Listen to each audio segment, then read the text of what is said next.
Body focus repetitive behaviours जैसे कि nail biting, lip biting, nose picking, hair pulling, ये patterns काफी लोगों में देखने को मिलते हैं। पर अगर यही बिहेवियर बहुत ज्यादा बढ़ जाए तो क्या होगा?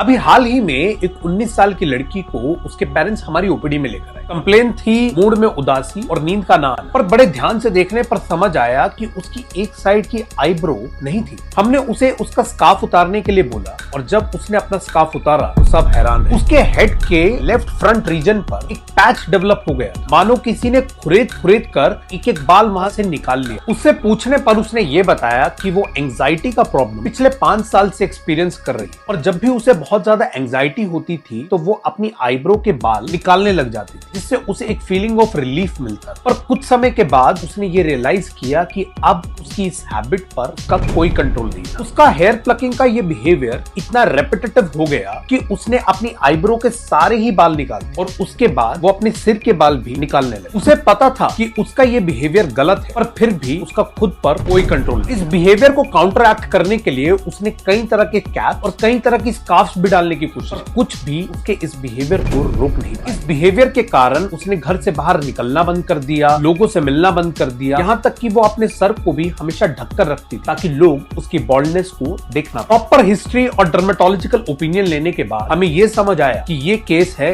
ट्राइकोटिलोमेनिया का, जिसमें रेपिटेटिव हेयर प्लकिंग देखने को मिलती है जिस पर पेशेंट का कोई कंट्रोल नहीं है। इसीलिए हम कहते हैं कि मेंटल हेल्थ के छोटे छोटे साइंस को नजरअंदाज मत कीजिए, क्योंकि बहुत छोटी छोटी एंजाइटीज भी ऐसे बड़े बड़े बॉडी फोकस रेपिटेटिव बिहेवियर्स को प्रेसिपिटेट कर सकती है।